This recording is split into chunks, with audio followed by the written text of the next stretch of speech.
Bienvenidas, bienvenidos a este vídeo programa. Hoy vamos a hablar de los cátaros, un grupo de hombres y mujeres que siguieron unas creencias bien peculiares y completamente antagonistas a la religión católica de la Edad Media. Hablamos de un grupo, vamos a decir, religioso, porque seguían o se les ubica dentro de la religión cristiana, no católica porque eran completamente antagonistas, pero sí cristiana. De hecho, se presupone que eran descendientes, o ellos se consideraban descendientes de ese cristianismo primitivo, de ese cristianismo original. Ellos asimismo se llamaban los bons homes, les bones dones, los buenos hombres, las buenas mujeres, y su credo, su manera de ver la vida, llevaba implícita características, actos de trabajo personal, de trabajo interno, de dominar las bajas pasiones, de trabajar siempre desde la pureza del ser. De hecho, tenemos que esta gente, este movimiento que se desarrolla sobre todo en el sur de Francia, después crece y abarca muchas más zonas vinculadas a la Occitania. La zona primera, vamos a decir que empieza en Languedoc, pero después se extiende por motivos de que en toda esa zona había muchísima libertad, había mucha permisibilidad en ese sentido, hasta tal punto que el catarismo en el siglo XIII tiene una presencia tan importante que realmente el catolicismo se siente atacado, y ahí hay las consecuencias que hablaremos más tarde. Por tanto, tenemos un movimiento de hombres y mujeres que buscan la virtud, buscan el intentar seguir las enseñanzas de Jesús. Sí que aceptan los evangelios como algo verdadero, aún así no todo el evangelio, sino partes del evangelio.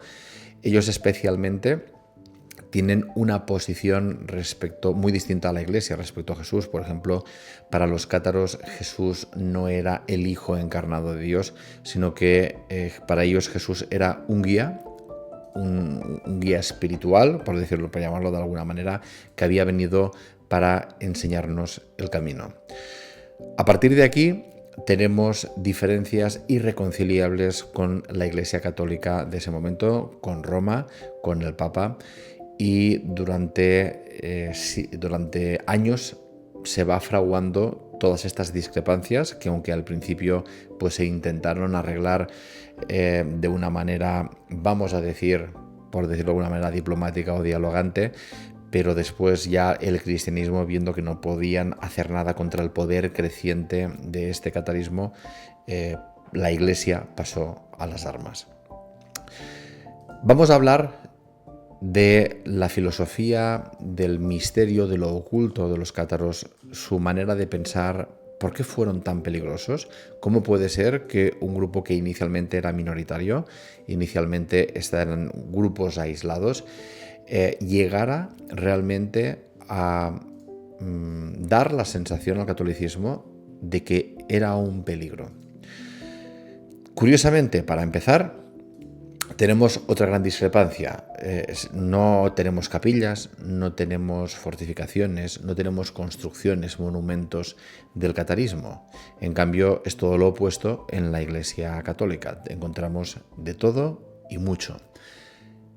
Si realmente los cátaros no construían, no hay capillas, no hay monasterios, ¿cómo podemos realmente conectar con la energía de los cátaros? Yendo a los lugares en los que ellos realizaron anclajes, en donde había comunidades cátaras. Estas comunidades vivían en el día a día según estos preceptos, según esta manera de vivir y de pensar. Entonces, en estos lugares dejaron una huella energética que, cuando nosotros vamos y hacemos el viaje iniciático al país de los cátaros, al corazón de la esencia cátara, vamos a visitar los lugares donde ellos estuvieron, y que hay veces que sabemos que este movimiento cátaro recibió el apoyo no tan solo del pueblo, siendo sí que muchísima población pasó al credo cátaro y lo tomó como religión, sino que también nobles que no solo apoyaron a los cátaros, sino que ellos mismos pasaron a formar parte del movimiento cátaro, dejándoles utilizar fortificaciones, edificaciones para el uso religioso, para el uso de este credo. Por eso vamos a ir a lugares en los cuales no se puede decir que era de los cátaros, porque ellos en sí, todo lo material, pues no tenían ningún tipo de interés en acumular posesiones, pero sí que lo utilizaban. Entonces ya vemos una gran discrepancia con la Iglesia Católica. La Iglesia Católica tiene en posesión a su nombre un montón de lugares. Los cátaros no les interesaba nada de eso. ¿Por qué no les interesaba nada de eso? Para ellos sus libros, su gran, vamos a decir, texto sagrado tiene que ver con el libro de los dos principios. Para ellos existían dos principios creadores divinos. Son dualistas, con lo cual entendemos que para ellos había un Dios benevolente, la emanación del cual surgía el espíritu, el alma, para ellos todo lo bueno, todo lo sutil, y había un Dios también creador, malévolo, que era el responsable de la creación del cuerpo físico, de la materia y de todo aquello denso. Por tanto, vemos esta dualidad. A partir de esta dualidad ellos construyen todo su credo, toda su realidad en base a esto. A partir de aquí tenemos un gran axioma, y es que para ellos la salvación no llegaba a través de la fe, como por ejemplo si es en el cristianismo, en el catolicismo, sino que es a través del conocimiento. Y esto ya implica una rotura y un choque brutal con la Iglesia Católica. Evidentemente, el hecho de que la salvación llegue por tus méritos, por tus propios méritos alcanzados por el conocimiento. Hay que pensar en el momento en el que estamos hablando. Entonces, en un momento de superstición, en un momento en que el conocimiento era para pocos, estaba vetado, y depende cómo incluso se consideraba brujería, herejía y demás, en el cual las mujeres no podían tener evidentemente acceso a este conocimiento. Tenemos que, igual que los griegos, con todo el mito de Atenea, que hablaré en otro vídeo de ello, el cual la purificación del alma llega a través del conocimiento, del conocer, del saber interno, de desarrollar esa sabiduría interna que te lleva a la sublimación, a poder alcanzar esa purificación para poder alcanzar la fuente. Ahí tenemos un gran choque con la Iglesia. Otro gran choque con la Iglesia Católica. Los cátaros en esa época predicaban la igualdad entre el hombre y la mujer. Imaginaros, estamos hablando de la Edad Media. No solo esto, en esto fueron avanzados, sino que además no tenían ningún tipo de reproche religioso a la no concepción, es decir, a tener relaciones sexuales sin concebir. De hecho, así como la Iglesia Católica consideraba pecaminoso el simplemente tener relaciones por placer y no para procrear, en cambio para los cátaros era todo lo contrario. Era mucho mejor tener sexo sin procrear. ¿Por qué? Muy fácil. Si resulta que al tener sexo para procrear tú ibas a vamos a decir, permitir que un alma que estaba en un estado puro aterrizara dentro de un cuerpo el cual había creado un dios malévolo, con lo cual era mejor, si tú querías tener relaciones sexuales, no implicar a ninguna alma para que encarnara en ese mundo creado por un, vamos a llamarle diablo, por un mundo, por un ser de baja, por un dios malévolo de baja frecuencia. Por ejemplo, para ellos no había ningún problema en el suicidio, no estaba condenado religiosamente. La eutanasia cosas que a día de hoy todavía se están debatiendo y que son motivo de disputas. Esta gente lo tenían clarísimo, por tanto, en muchos aspectos vamos a ver que eran grandes avanzados a su tiempo. Evidentemente, ellos en su trabajo diario intentaban aplicar como mandamientos básicos como no robar, no matar, no mentir, por ejemplo, no jurar en vano, es decir, que tenían ciertas cosas que sí que ligaban con el catolicismo, de ahí que ha habido durante mucho tiempo grandes debates para ver si los cátaros se les podía considerar católicos, cristianos, dentro, fuera.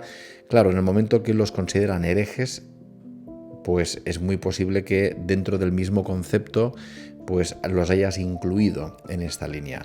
Pero aún así, a día de hoy se le continúa llamando a ese momento histórico la gran herejía. Por tanto, imaginar a un grupo de personas trabajando a nivel interno, trabajando para alcanzar, vamos a decir, la iluminación, la sublimación del ser, con una mentalidad súper abierta para el momento.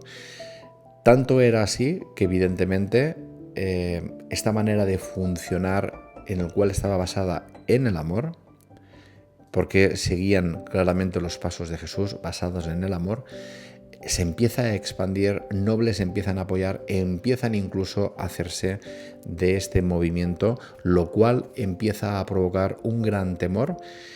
Hasta ese momento incluso el rey de Francia no toma cartas en el asunto, pero ya llega un momento que la Iglesia, en concreto el Papa Inocencio III, decide que aquí hay que tomar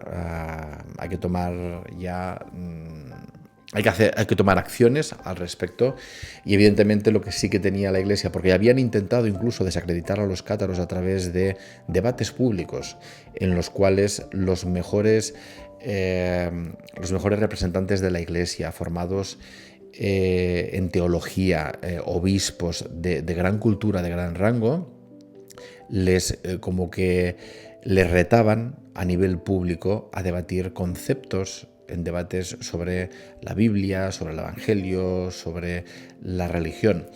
Claro, pensar que desde Roma, desde la Iglesia, veían a esta gente como labradores, incultos, ignorantes, y de incultos e ignorantes no tenían absolutamente nada, porque lo que tenían era una gran cultura interna, un gran trabajo interior, y esta gente, evidentemente, bajo el paradigma de que la iluminación, la sublimación se llega a través del conocimiento, la salvación llega a través del conocimiento, no de la fe.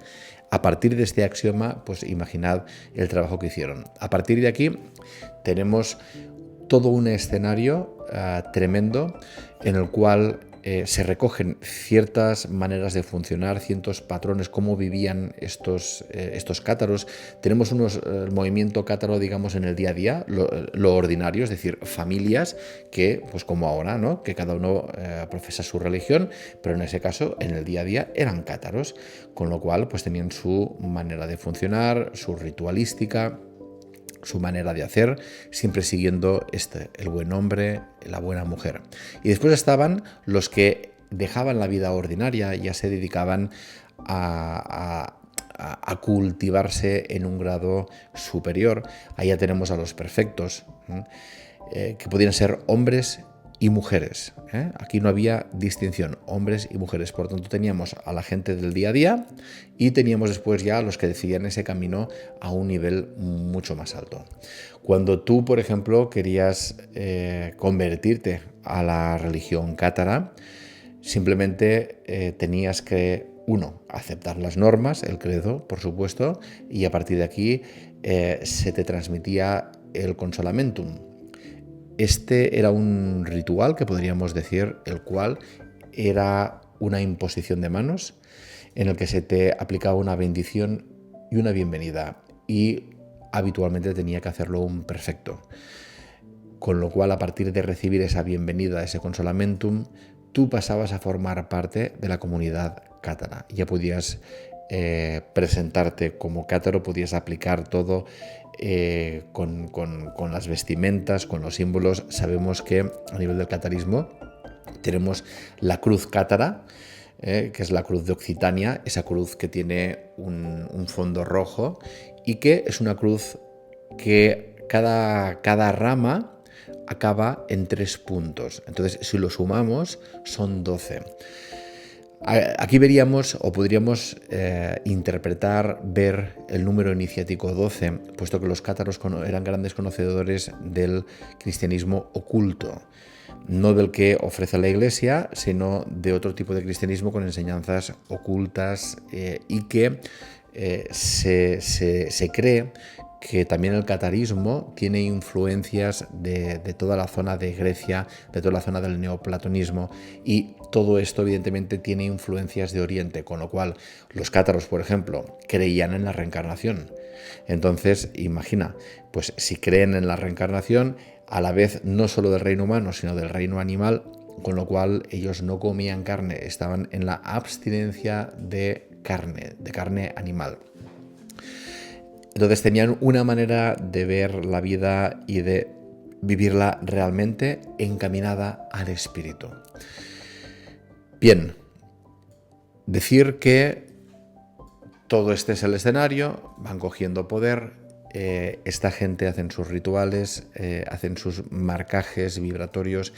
Nosotros, cuando viajamos al país cátaro, y en este caso vamos a hacerlo del 1 al 5 de noviembre, dirás, vale, pero si resulta que esta gente apenas, utilizaban los lugares, pero no tenían nada suyo, ¿no? ¿Cómo queda el legado? ¿Cómo queda el legado de los cátaros? Y realmente es una pregunta que te haces cuando estás allí, porque hueles, respiras a catarismo. Curiosamente, cuando hay una profecía cátara que dice que cuando quemaron a uno de los últimos perfectos, aunque allí hay como varias teorías, varias posibles eventos, pero bueno, más allá de que fuera de una manera, fuera de otro, lo que se parece que es histórico es que en un momento hay un perfecto, el cual muere y lo asesina la Inquisición, y en el momento de morir él dice que pasados 700 años el laurel enverdecerá, por decirlo de alguna manera, en occitano. Enverdecerá es como volverá a florecer, volverá a salir el verde, ¿no? Curiosamente, si miramos estas distintas líneas que dicen, bueno, pues esto pasó aquí, o esto pasó allá, o esto pasó allá, hay distintas versiones, pero una de ellas, o dos de ellas, mejor dicho, hablan de que si se calcula el evento cuando sucedió históricamente a 700 años, hablamos de que esto sucede en el 2021 o 2023, serían los 700 años justos de este evento según una de las propuestas. Con lo cual, cuando se dice que va a volver a florecer, en este caso enverdecer, esta palabra, el laurel, para los cátaros, el laurel es el símbolo del amor puro. Es el símbolo del amor puro. Entonces, dijeron que las enseñanzas cátaras volverían al cabo de 700 años. Y es curioso que miramos, ¿no? Y la sociedad está renaciendo a una igualdad entre hombres y mujeres. Mirar todo lo que acabamos de explicar de la eutanasia, el derecho a elegir la preconcepción, ¿no? Los métodos anticonceptivos, el poder abortar a voluntad y demás. Todos estos temas que están, a día de hoy, están candentes, están ahí. Curiosamente ellos lo tenían muy claro, lo que era sagrado, lo que se podía hacer, lo que no se podía hacer, y a día de hoy nosotros estaríamos en ese resurgir del laurel verde, por tanto, del amor puro. Nosotros ya hemos estado una vez, estuvimos el año pasado en el país de los cátaros, y este año vamos a volver. Vamos a volver a caminar donde caminaron estos bons homes, bones dones, estos hombres que trabajaron la pureza, que trabajaron la sublimación, que tenían clarísimo que la salvación llegaba por el conocimiento de uno mismo, de la divinidad, de comprender cómo funciona todo, la creación. Incluso hay estudios que hablan de que tenían conocimiento ocultista, esotérico, vinculado también al cielo, a las constelaciones. De hecho, el himno de los cátaros, el himno del boyero, tiene que ver, o vamos a ver durante el viaje también, que hay una constelación que se llama la constelación del boyero, que tiene una forma muy peculiar, y durante el viaje vamos a ver una construcción que fue cedida a los cátaros, que es emblema de los cátaros y que curiosamente tiene esa misma forma, tiene esa misma estructura. Y una de las estrellas de esa constelación se llama Arcturus, Arturo. Y de ahí hay todo un vínculo con el Santo Grial. Hay todo un vínculo, el cual vincula a los cátaros también como guardianes o conocedores del Santo Grial. De allí que también vayamos a Rennes-le-Château, es otro de los sitios en donde todo el tema del Santo Grial se mueve. Pero curiosamente vamos a ver todo un vínculo con la tradición artúrica, con el Santo Grial, y es espectacular cómo se entrelaza también con la historia de los templarios. También los templarios estaban en ese momento, en esa zona. Ellos tenían un gran respeto y tolerancia a las religiones, con lo cual ellos no participaron de la masacre de los cátaros. Ellos se mantuvieron al margen. Incluso se presupone y se especula en que los protegieron en algunos momentos, en algunas zonas, y les permitieron escapar cuando los estaban persiguiendo pues los ejércitos enviados por Roma, y que después también el rey de Francia participó básicamente por todo intereses políticos y económicos, como siempre. Bien, aquí espero que conozcáis ahora un poquito más sobre los cátaros, conozcáis un poquito más sobre su historia, porque esto es donde vamos a entrar en este viaje iniciático, y especialmente vamos a intentar captar, sentir y conectar con sus enseñanzas, con lo que representaba ese camino de ascesis, de austeridad, de benevolencia, de trabajar la bondad, de trabajar la purificación de aquello, de las bajas pasiones, para realmente, a través del conocimiento, de conocerte a ti y conocerte a la divinidad, poder elevarte a niveles muy, muy, muy elevados. Muchísimas gracias, y si os ha gustado este vídeo, darle al like, suscribiros al canal, y nos vemos en un próximo vídeo.